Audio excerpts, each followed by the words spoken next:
Now, some members of parliament this week condemned what they say is the seeming silence of the United Nations on the killings of children and women in Gaza. Their condemnation stems from a series of attacks that have killed more than 10,000 Palestinians and injuring dozens of others. These attacks were preceded by the killing of over 1,400 Israelis by Hamas. In the midst of the seeming geopolitics, religion and tribe have become the condiments sustaining the conflict. While the West seems to support Israel's action termed as military campaign, Russia and China have taken a careful position due to their relationship with both countries.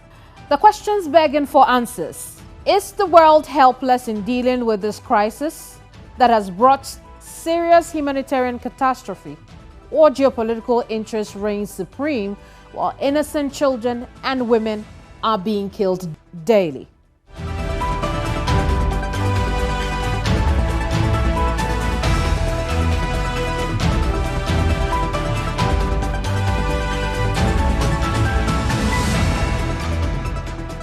Our guest today has stated her country must win the war in Gaza. But to what end and at what cost? This week, my guest on Hot Issues is Israeli Ambassador to Ghana, Shlomit Sufa. You're welcome to Hot Issues. Thank you very much. Let's start off from where we are now, and I'd ask, why is Israel continually bombarding Gaza and killing innocent civilians? Israel is at war with Hamas. Hamas is a terror organization that has attacked Israel on October 7, a bit more than a month ago, attacked us viciously and indiscriminately killed some 1,400 people, innocent civilians that were just living their lives in the vicinity of Gaza or enjoying a nature party for celebrating peace and love.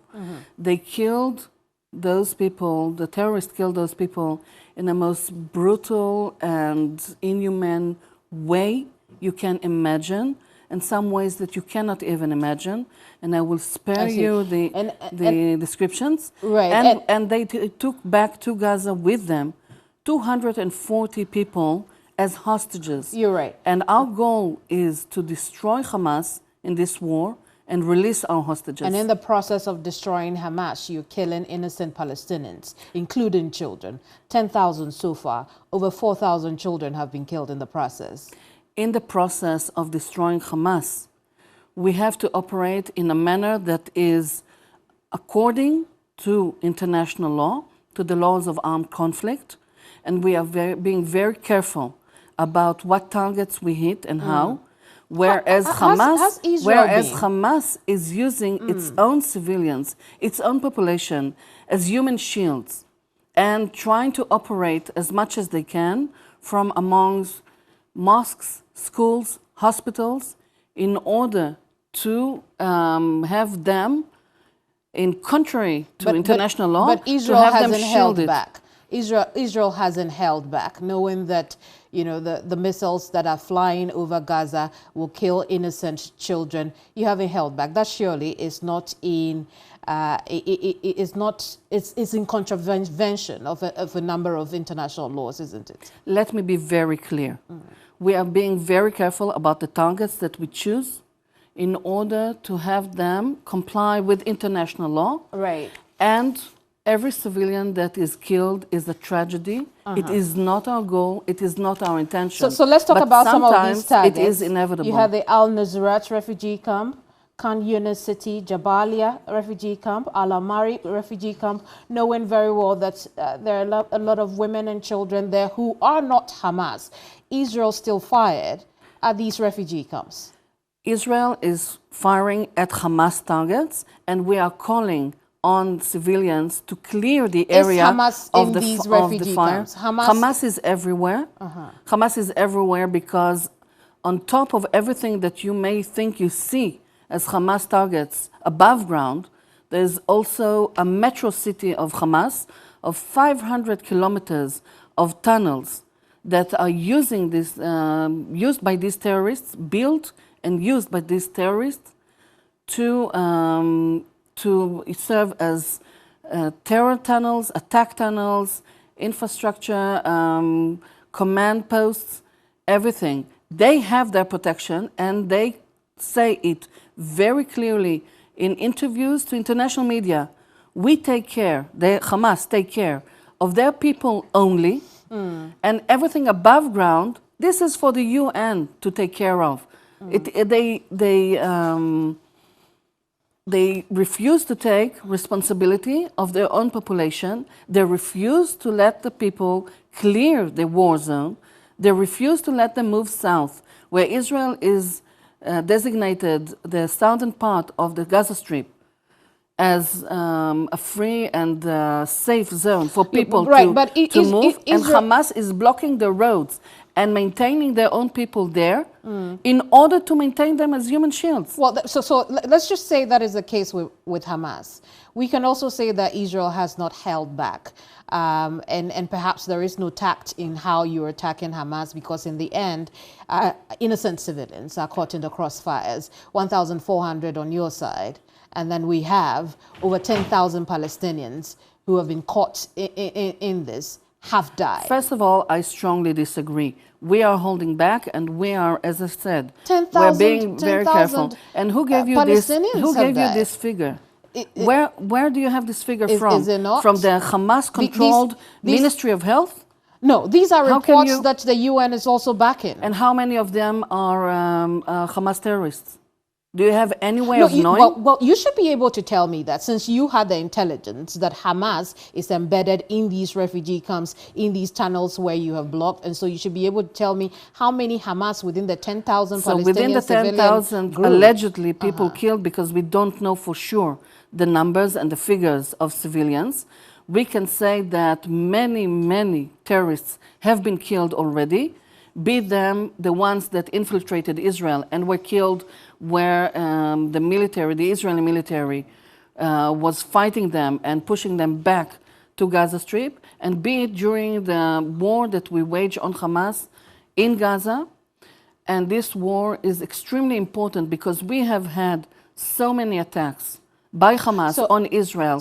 And we say this is a justified war because we are implementing Israel's right to self-defense. The self-defense right and obligation to its citizens. Well, Hamas would say the same thing, wouldn't they? But no, they don't say the same thing. They say we will continue with the fighting, no matter how much blood is spilled, innocent blood. As of Wednesday. And they target, please let me finish. They target indiscriminately, as we speak. They're still launching rockets on Israel, trying to hit as many civilians as possible. Since October 7 until now, they have launched close to 10,000 rockets. And how many has Israel launched? 10,000 rockets. Israel is attacking very carefully military targets. But the data does not say so. Are you saying the data is lying? The data does not say so. The data says that your missiles are hitting indiscriminately, particularly refugee camps and places, hospitals and mosques where civilians are domiciled.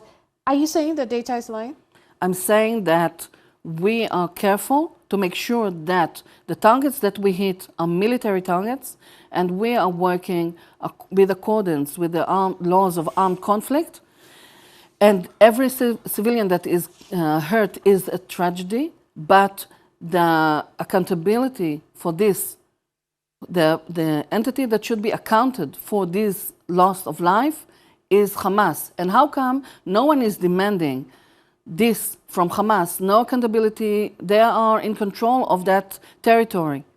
Why have they started a war that they knew exactly what will be the response of Israel? They don't care. So Israel won't take any responsibility for what is going on in the Gaza Strip? Israel is working and fighting in accordance with its rights to defend its citizens, following an unprecedented massacre of people that were killed, whether they were elderlies, Holocaust survivors, men, women, babies in their cribs. There are those who think that this is a crime against humanity. People women think that and girls Israel's and burned response. alive. I think that we've had more than our fair share of suffering, and we are waging war, so Hamas will not be able to inflict such horrors and pain on Israel and on Palestinians, because it is an enemy of both of us. There are those who think that this is no longer a war with Hamas. This is crime against humanity. This is Israel's move to cleanse the area of the minority Muslim group there. What do you say to those people? I would say that they are absolutely wrong, and it is a shame that Hamas is operating in a way that is maneuvering the international media to discuss the issue of the casualties instead of discussing the issue of the Hamas arming and operating within human shields, stealing fuel and provisions from their own people to their military use. Actually, you know, if they would allow those civilians to find shelter in those tunnels, people may be safe, but they will not allow anyone to use the tunnels. You know, it's just concerning to me that Israel wouldn't want to take any responsibility for the civilians who are being killed because of your onslaught on Palestine. No, they are being killed because we are operating to defend our people, and Hamas is not allowing them to clear to a safe area. Whose blood is it? Is it on our hands or Hamas hands? Despite what you're saying, we know 3 leading human rights organizations based in the occupied West Bank and the Gaza Strip have filed a lawsuit at the International Criminal Court. They're asking that Israel be investigated for apartheid and genocide. How is Israel processing this? Well, this is an absurd. This is an absurd where we have not even finalized the process of identifying the bodies that were mutilated and burned without being able to recognize. We have not been able to bury our dead, and already do you think some Israel's elements of response to the onslaught is disproportionate? Let's talk about proportionality. When you talk about proportionality, do you mean that in the way that it is described by the laws of armed conflict? People do not understand the issue of proportionality. It is not about the number of people killed in each side. You know that in World War II, there were about 8 million Germans killed in Nazi Germany and 400,000 Americans. So 20 times more number of Germans killed. Can anyone say that United States fought a war that was wrong? Can anyone say that United States should have been stopped in fighting Nazi Germany? Or people should understand the essence of fighting a genocidal, barbaric entity that is continuously hurting and trying to eradicate and eliminate Israel totally, drinking from the same well as ISIS, as Al-Qaeda. And who will stop it? Who will fight it? How can you reach any kind of understanding with such an entity that care for nothing and no one until they're able to implement their agenda? Right. So despite Hamas being in the Gaza Strip, we know that Israel is also, conducting some bombardment in the West Bank. Why is that? Why are you on an onslaught also on the West Bank side? There are terrorist cells in the West Bank, and we are fighting against them because they are committing terrorist acts or trying to commit terrorist attacks against Israel. And but we are not bombarding. These are Hamas and other extreme Islamic groups, such as the Palestinian Islamic Jihad, which operates both in the Gaza Strip and in the West Bank. And Israel is defending itself. It would seem Israel is at war with all of its Islamic neighbors. Isn't it vice versa, that all these Islamic neighbors should eventually now acknowledge, after 75 years of Israel existence, it is high time that they understand and acknowledge Israel's right to existence, because this is what they're fighting. Is it They're not fighting our right to exist. Is it not Israel that first occupied the West Bank, which, you know, Israel knows very well it shouldn't be? Israel, first of all, is not occupying the West Bank. Israel is in control of the West Bank, but in 1948, the State of Israel was established. What happened in 1948? Who was in control of the West Bank? The control of the West Bank was in the hands of international waters, was it not? No.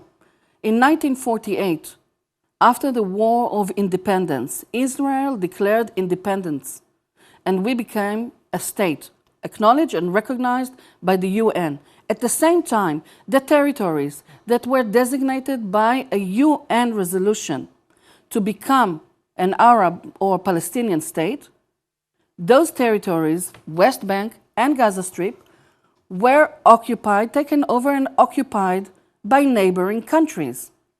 West Bank was under Jordanian occupation from 1948 to 1967.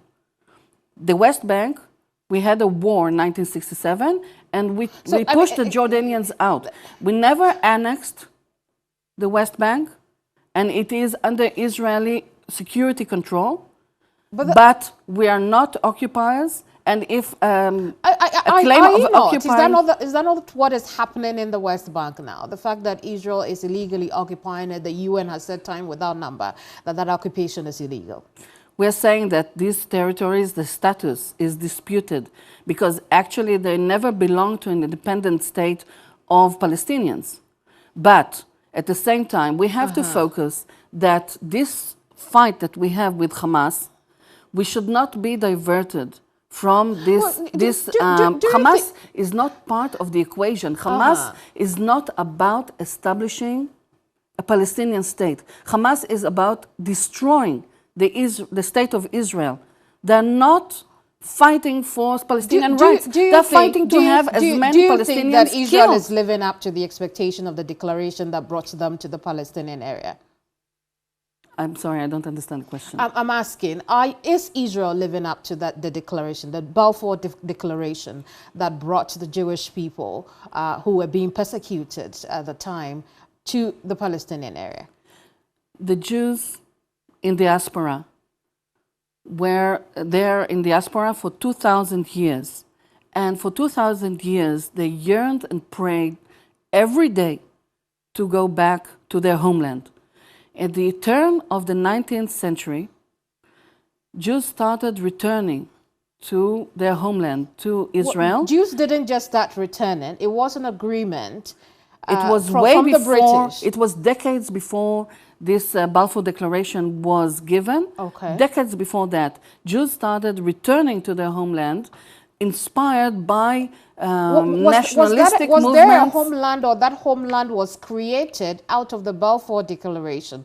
It wasn't a homeland in the Ottoman Empire for Jewish people, was there? No, there was not. There was constant occupation of that territory, but by different empires throughout the 2 millennia, be it the Greek and the Roman, and later on the Mamluk and the Ottoman eventually, and the Turk.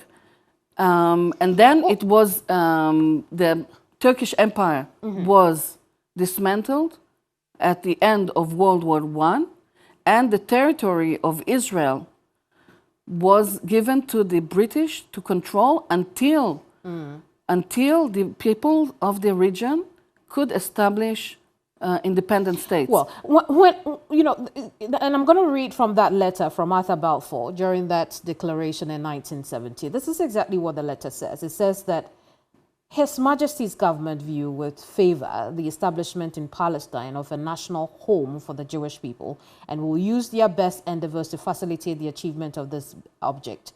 It being clearly understood that nothing shall be done which may prejudice the civil and religious rights of existing non-Jewish communities in Palestine. Right now, you're not doing that.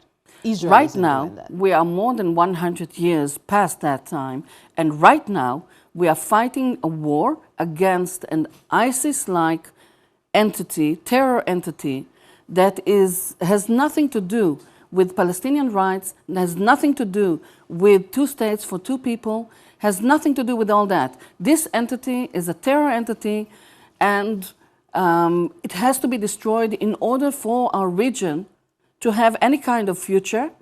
And beyond that, it needs to be destroyed so other such entities, be them in the Middle East, be them in Africa, in the Sahel, be them anywhere around the world, such entities that are of extreme Islam will see that the international community, allow me please to finish, they will see that the international community is supporting a fight of humanity against inhumanity, of light against darkness.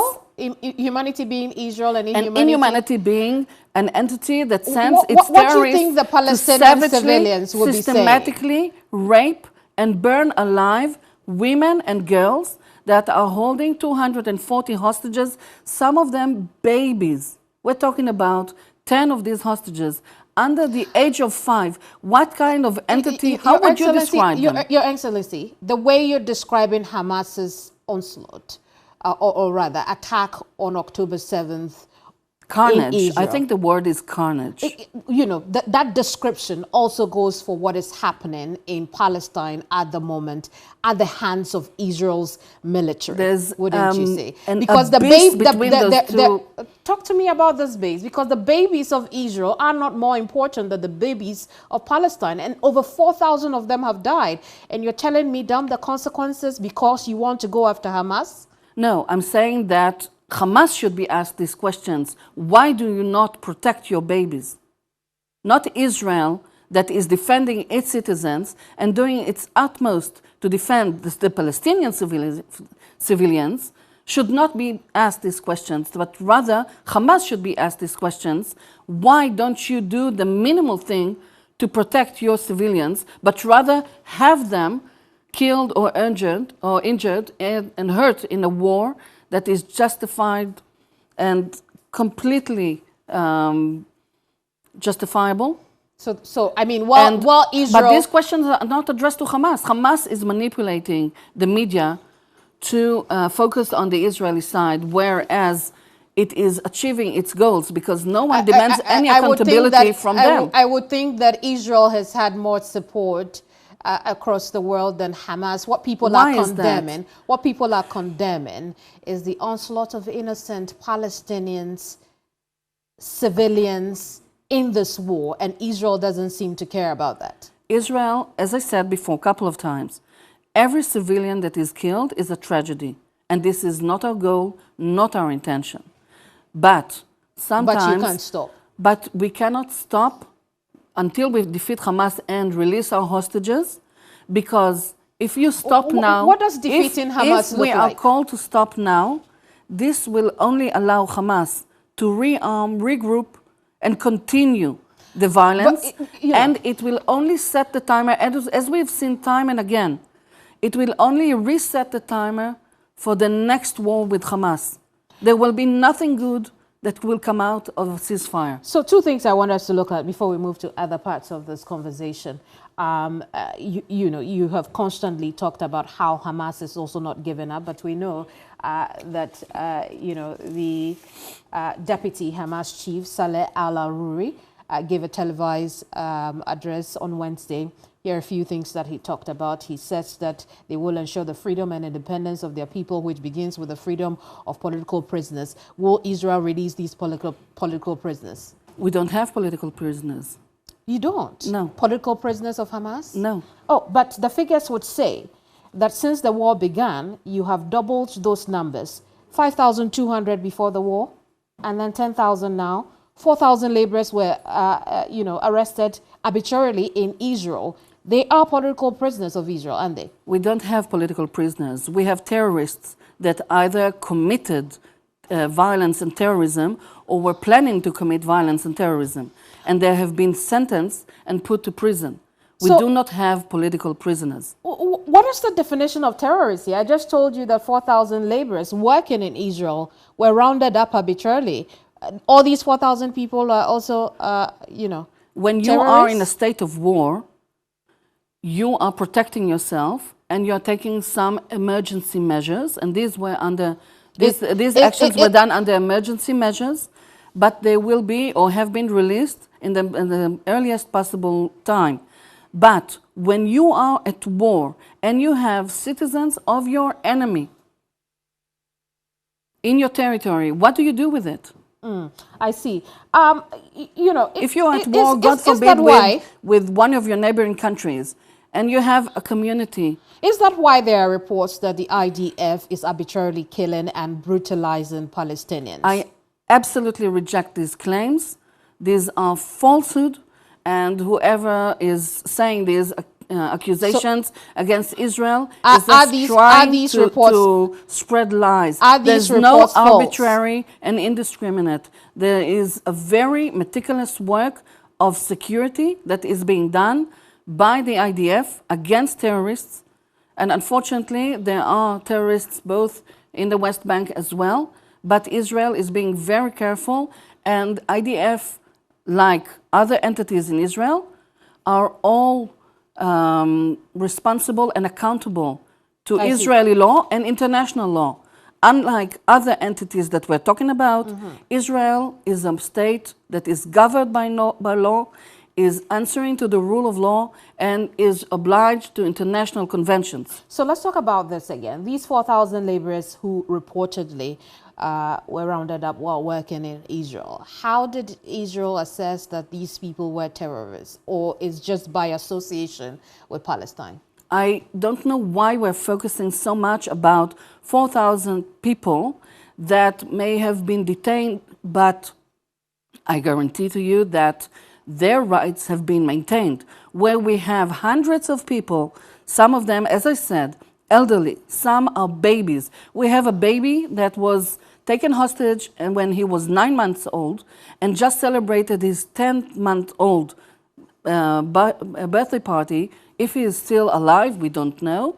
Why is there no concern and no international call for the release of the hostages? Why are we focusing on other groups of people where we know that their rights are being maintained, where these people were deprived from the day of light, from any connection to the family, from connection to the Red Cross? So I'll tell you one of the things that has happened, you know, over the this week. Over this week, Hamas has said that they're ready to give you your prisoners if you would give them their political prisoners. But they think that Israel does not want its people alive. It just wants to cleanse the area of Palestinians. I have nothing to say to such falsehood, and this is not worth even the discussion. We have a very clear policy which we have stated that at the end of the day, when we reach a time for negotiations, there will be a political solution to the conflict between Israel and the Palestinians. This is not the time for negotiations. This is not the time. It's not? No. It's not? But Prime Minister Benjamin Netanyahu says, give us our people and the war will stop. You know, Hamas is also saying that give us our people, we'll give you your people, then perhaps Can you honestly compare women and children that were taken into the Gaza Strip and raped systematically to terrorists that are being held after trial in a prison? Can you compare between the two? What kind of world are we living in? Shouldn't all the lives that have been lost and damaged and destroyed matter in this case, whether it be a Palestinian life or an Israeli life? Maybe they would matter more to their own, the entity that controls the Gaza Strip. But they don't matter to Israel. Continues to launch rockets on Israel as we speak. If those lives don't matter to Israel. Well, I guess the discussion has been the fact that all the lives matter, and the brutal response from Israel is killing more lives than we would ever imagine. Does that cross Israeli minds? Israel, again, we're trying to minimize the hurt and the suffering of the civilians. And Your Excellency, I'm just saying that operating in such a small territory, Israel, where you have Israel more than 2 million would have to convince us a bit more that it's caring about the civilians in Palestine as it pursues Hamas. It hasn't been able to convince us that. But I'll tell you this. We know that the Foreign Minister, Eli Cohen, who visited the European Parliament, has asked the European Parliament to exert pressure by all means on the Medros terrorist organization, Hamas in this case, to bring about the release of the abductees. My question to you is, what are those pressures that Israel is expecting Europe to apply to Hamas at this point?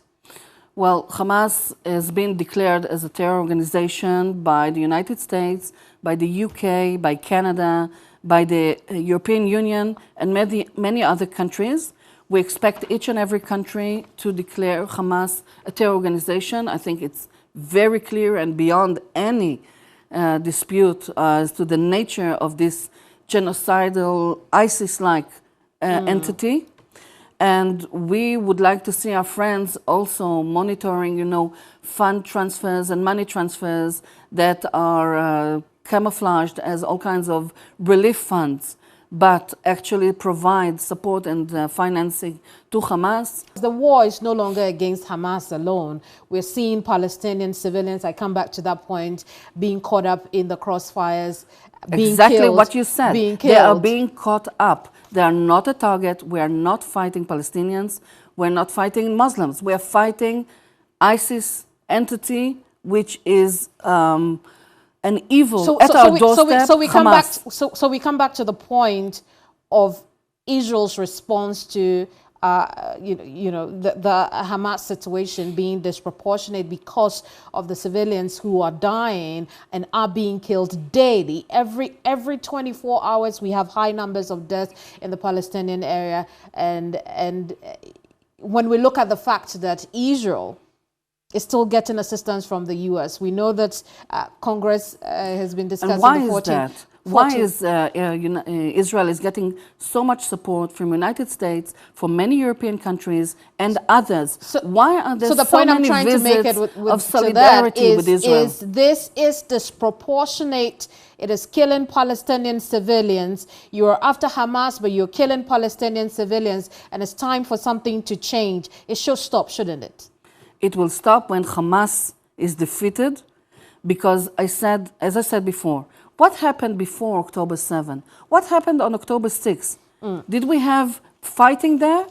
Or did we have Palestinian people leaving Gaza Strip to have work permits and working in Israel?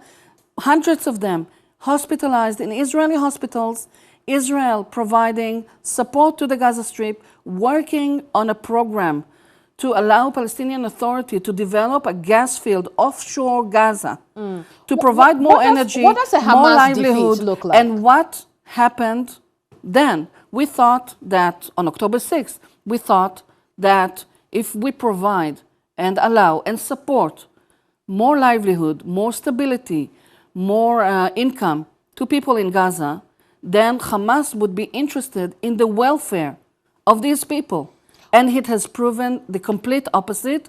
On October 7th, 6:30 in the morning, when thousands of terrorists raided Israel, and so how much is enough? How much do you have when you have hundreds of women burnt alive, so now pregnant women Israel is slashed angry. open and taken their babies out of them? And Israel is hurting. Israel is hurting and angry. And it shows in the kind Israel of response is hurting and resilient to the Hamas attack. What does a Hamas defeat look like? Hamas defeat looks like where they have no longer military capabilities and they are incapable of ruling the Gaza Strip. And they are removed from power in the Gaza Strip and they cannot fight Israel anymore. And it doesn't matter if all the civilians in Palestine go with them. God forbid, this will never happen. That's where we are going. That's where we are going. This is absolutely the opposite. If you would think about how dense the population is living in Gaza Strip, and you see the number of casualties, of which thousands are terrorists, you come to a point where you see that the figures and numbers, as painful as they are in terms of civilians, are very low. But what do the numbers really say? We know that. Let me give you a comparison. Just a model. When the coalition of states fighting ISIS fought ISIS strongholds in Mosul and Raqqa, in Iraq and Syria, tens of thousands of civilians were killed in the overtake of Mosul, who was the ISIS stronghold. Did anyone anywhere in the world stepped out and called against it? Were there demonstrations? Were there rallies for the innocent lives that were destroyed? Tens of thousands of people in Gaza killed today. In Gaza today, in the battle against ISIS. 220,000 housing units have been damaged. Another 40,000 units have been destroyed or made uninhabitable. And who will pay for this? How much? I don't think that's where we are now. Who pays for it? Who pays for where it? we are now are the people who lived there, some of whom have died, and some who would never find another home anytime soon. And why is that? Why is that? Do you know how much is the net worth of Hamas leaders? Ismail Haniyeh, the leader of Hamas, can you guess his net worth in assets, properties, money? $5 billion. Does Israel see that Hamas not everybody who lives in the Gaza Strip is a terrorist? Do you see that? Absolutely. And this is why we take every precaution possible to avoid hurting uninvolved civilians. But this situation should be accountable for by Hamas and their leadership that care for nothing and no one, because their vision is of extreme Islam that would destroy anything and anyone along its path, including, by the way, when they raided Israel, they didn't stop at killing just Israelis. When they saw workers in the fields that were obviously Asian or African, they killed them or kidnapped them. Isn't Israel doing the same thing in the Gaza Strip? Absolutely not. They killed Muslims living, Arab communities living in Israel. There have been reports of arbitrary arrests. There have been reports of instant killing of Palestinians or people where they have come across in the Gaza Strip. The IDF has been reportedly doing that. Has it come to your notice? It is reports and accusations that are regularly used against Israeli forces, not true. Whatever they are doing or not doing, because those reports do not ever tell you about the dangers and the terror attacks that are being executed from within those buildings, from within those neighborhoods. How many Israelis lost their lives to terrorism? Does anyone stop to ask about the indiscriminate killing of Israelis? 20 years ago, Hamas was operating from within Jerusalem and the West Bank. They sent suicide bombers to explode in buses, in restaurants, leaving a carnage of dozens of bodies. So what happened since then? What are we doing here? Israel will not stop until everybody in the Gaza Strip is gone? This is absolutely not what we're saying. Israel will not stop until we defeat Hamas. And this will be for the benefit of the Palestinians, will be for the benefit of Israelis, exercising their right for self-defense.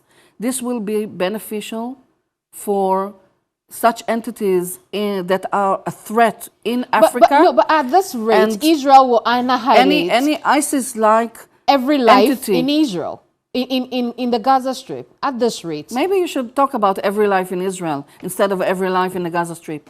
Why did Hamas start a war they cannot win? Can anyone answer that? Is that where this has got to? You want to go after Hamas, that is a justification, we get that. Hamas came into Israel and in a carnage of 1,400 people killed. What more would you have us suffer in order to have us remove this evil from our doorstep? Where is this information coming from that Hamas is using its people as shield when it's Israel that is bombarding more hospitals, bombarding mosques, cutting off hospitals, and bombarding homes? When these hospitals are command posts for Hamas, they become legitimate target. But even then, we're being extremely careful and you say you of have how we operate. You're saying you have recordings? Irrefutable evidence, recording of Hamas operatives. We have pictures and footages taken by drones of these facilities.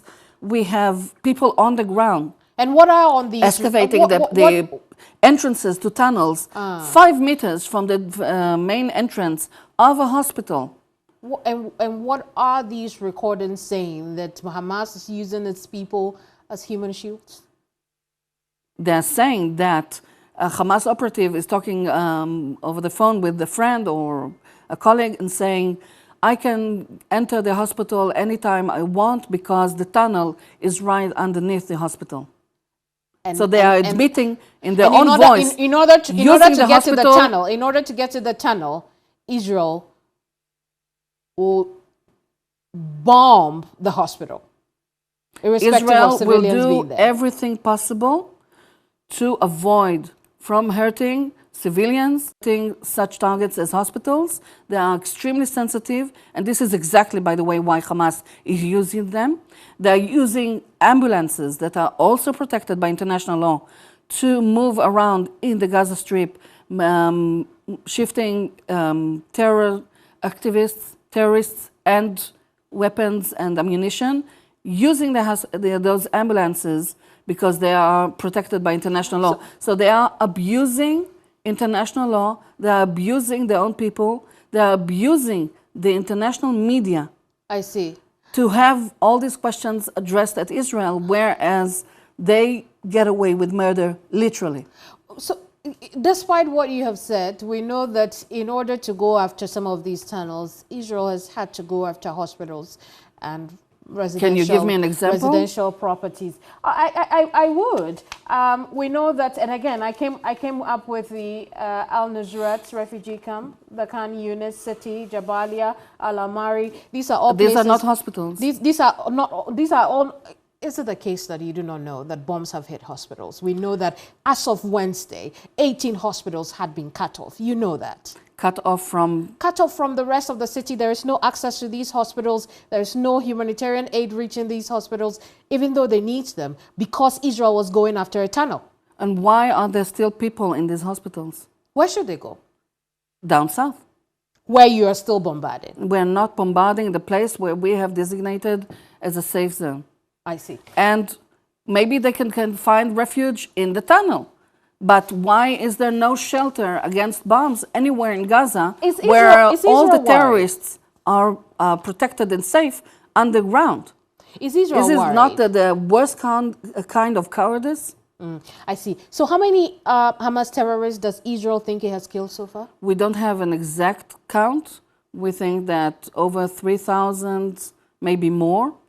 But it is difficult to know because they are also using civilian clothes to infiltrate and camouflage themselves as civilians. So when you're saying civilians are killed, how can you actually tell how many of them were really civilians? And we've seen with UN reports that were issued after previous escalations with Gaza, that first they would say, oh, 70, 80% of people killed were civilians, and then after the true figures, these kids babies were are not babies, terrorists. but after the true figures were investigated more thoroughly, and after Hamas would release more information, you would see that the ratio was completely different and Israel much higher worried? on the terrorist side. Is Israel worried that this could degenerate into a regional war?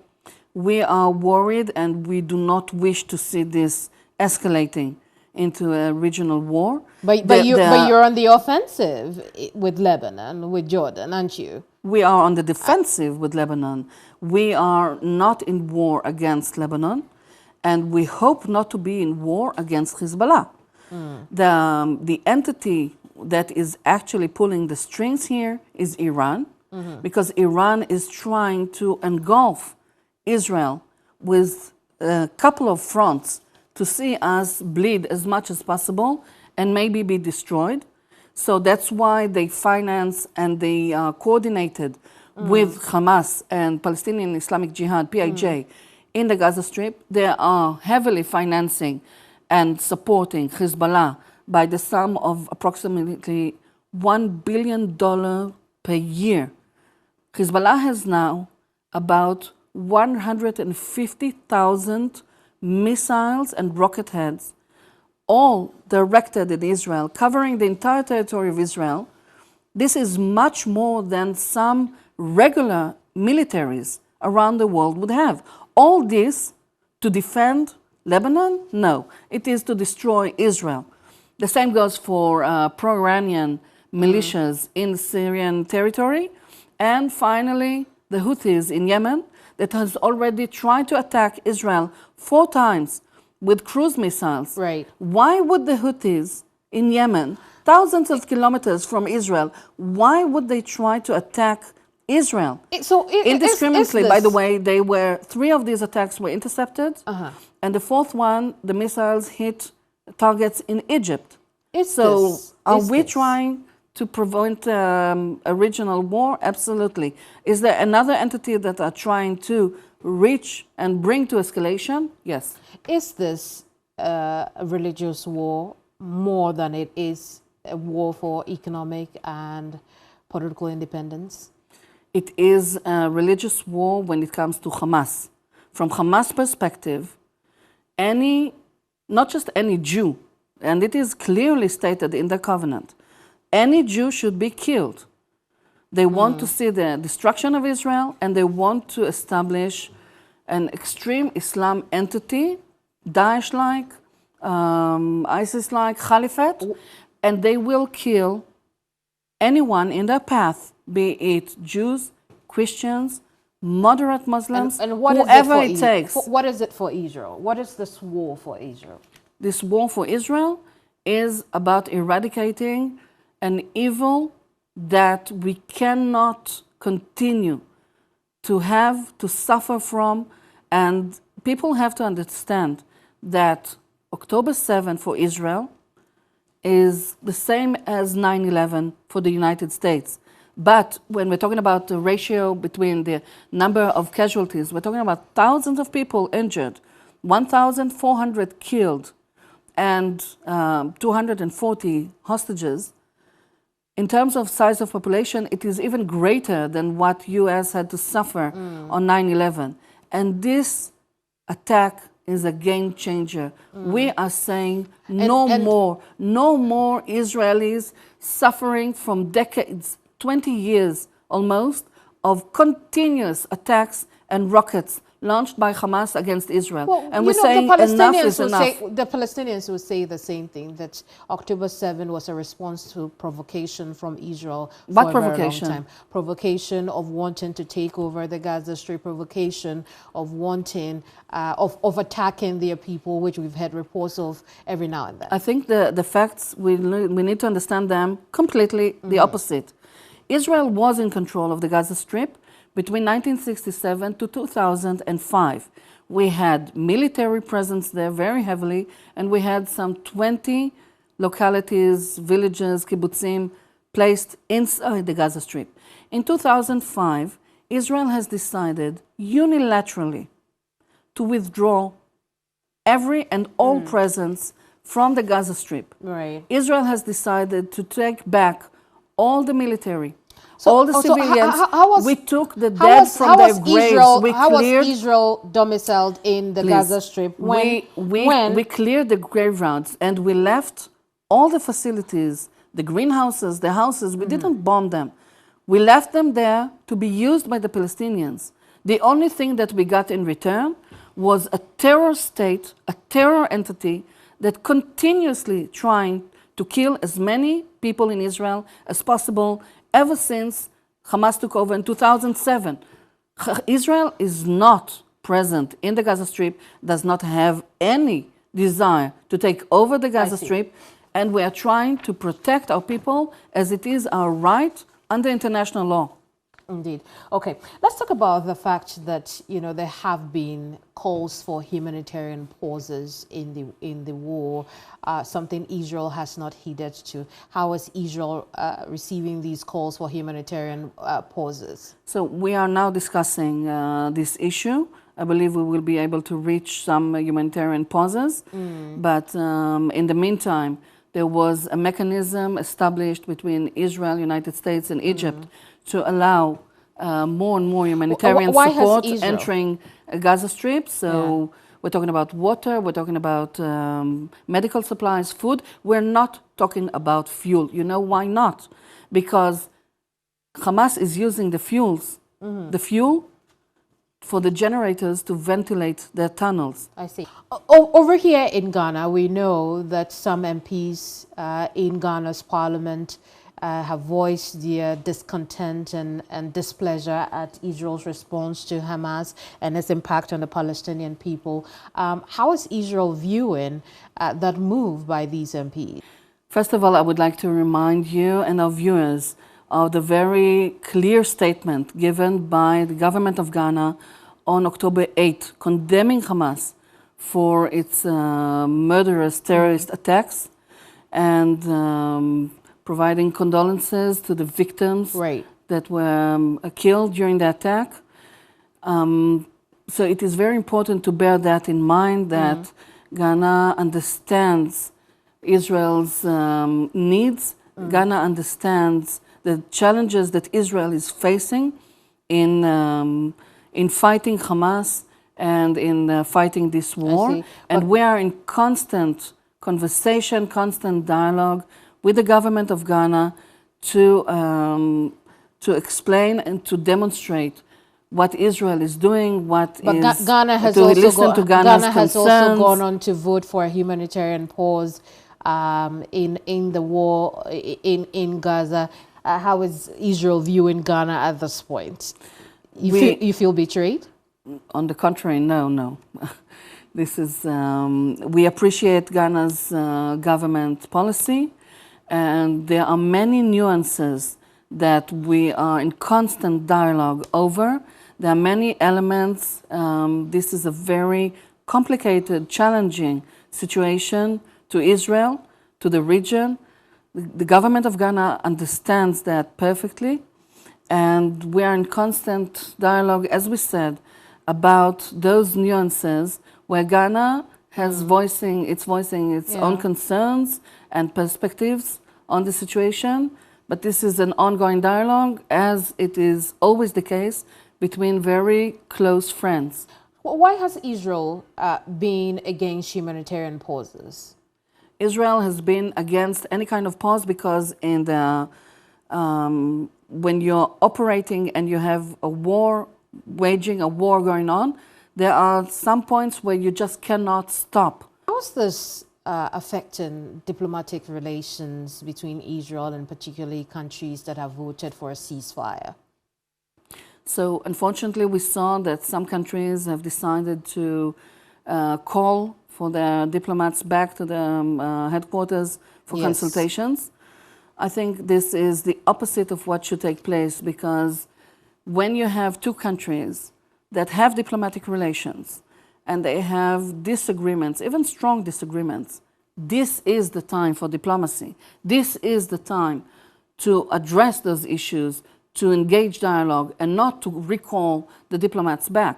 This is they should have done the opposite by having their diplomats engaged. Can you understand why some of these countries will be calling for ceasefire and, you know, churning out in their diplomatic relations with Israel? Can you understand why? Because they feel that crimes of humanity are being committed against the people of Palestine. With all due respect to the feelings, we have facts, and the facts are that this is not taking place.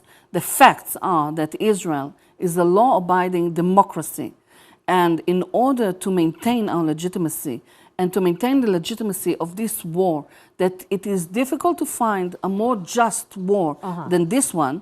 In order to maintain all this, we have to be extremely careful of what we do and how we operate. So all these feelings and calls, maybe they should have a reality check with what is actually done by Israel. I see. What would it take for there to be a ceasefire, as far as Israel is concerned? The defeat of Hamas and the release of our hostages. Well, so we know, I told you earlier that Hamas is saying they're ready to give you your people for their people. Is this something that Israel will consider to bring some sort of silence to all the bombs that we're hearing? Israel will not consider this, and we have seen time and again than in previous such exchanges between kidnapped soldiers that were taken and held by Hamas or Hezbollah or other terror groups in the region. And we were agreeing to release terrorists from their prisons in Israel. The only thing that we saw, be it after a couple of days, weeks, months of years, we saw more terrorism, more violence, and escalation between us and those terror entities. Because once they are being reinforced by the terrorists, no calm and no peace will prevail. So if that Hamas... just the next round of escalation and the next time that Hamas will plan to, again, raid and slaughter Israelis. So and if, we will not have that. If that Hamas overture of returning your 240 hostages for some of their prisoners so that this could subside, it's a no-go area for Israel, then we expect more killings in Palestine, shouldn't we? We should expect Israel to be allowed to fight this war, both for its own sake and security, but also for the sake and security of the region. So there's no end in sight? There is an end in sight, an end for Hamas. And how, I'm trying to understand what that end looks like if we continue to see Palestinian civilians die in this process. Why don't you ask me about the Israeli civilians that are hiding in shelters all over Israel because of those rockets that Hamas keeps on launching against them, trying to kill them as much as possible? Why is there no discussion about the rights of Israelis? The center of the war now is in Gaza. We know that the IDF has said that the center of the war was in the kibbutzim and villages that were burned. But now it is. If you visit Israel, you will see. There has been wide and far condemnation of Hamas's attack on October 7th on Israel. And that's where it stops? So we are condemning Hamas and let's move on? No, that's it? I don't think what happens next? What happens to the 250,000 Israelis that are currently being displaced inside Israel because they cannot return to their homes? They cannot continue to live next to the Gaza Strip, and there are internally displaced people within the country. Isn't that a sign that the war is hurting both sides, because 1.5 million Palestinians have also been displaced? So the war is hurting both sides, and Israel must call a ceasefire at some point. War is not easy. War is not desired. War is always the last resort. But we are now at our last resort. We are now in a place where the numbers and the nature, the abomination of these crimes that were committed against Israelis are of such scale that we have never had that number of Jews slaughtered in one day ever since the Holocaust. For more than 80 years, we have never seen such scale of a carnage against Jews. And we are now at the point where we say, never again is now. So this war also is, in part, is in fulfillment of the Torah? No, there's no relation to the Torah. Never again is what we said after the Holocaust. We said that we will not be exterminated. Not a little bit for Jerusalem? Not a little bit? It is about us refusing to be killed, refusing to be destroyed, refusing to be ignored for our own human rights, where you have tens of thousands and hundreds of thousands of people all over the world chanting, from the river to the sea, Palestine will be free. This chanting means the destruction of Israel. We're talking about 9 million people that will be destroyed if this dream comes true. What about their rights? What about their right to be protected? Maybe then their right to life? Maybe then Israel and Hamas should cease fire and come to the table to talk. Wouldn't that save both lives, or wouldn't that save lives on both ends? If we were fighting ISIS, would you advise us to sit at the table with ISIS and negotiate? Negotiate a terror entity that would stop at nothing and no one, including their own people, to see us eradicated. the conversation, the dialogue between the executioner and the victim, what do they have to talk about? Excuse me for my cynicism, but the only thing they have to discuss... They have been referred to as a terrorist organization. Referred to or internationally acknowledged as and designated as terror organization. And the only thing left to discuss between the executioner and the victim is the arrangements on the funeral. We will not discuss with Hamas and reach any kind of dialogue. It is impossible and unacceptable. Indeed. Thank you for coming, Shlomit. Thank you very much. Whatever the case is, we wish that an end comes to the situation there and Israeli people live peacefully in their land. Palestinians live peacefully in their land as well. I am Keminni Amanor. This has been Hot Issues. Bye-bye.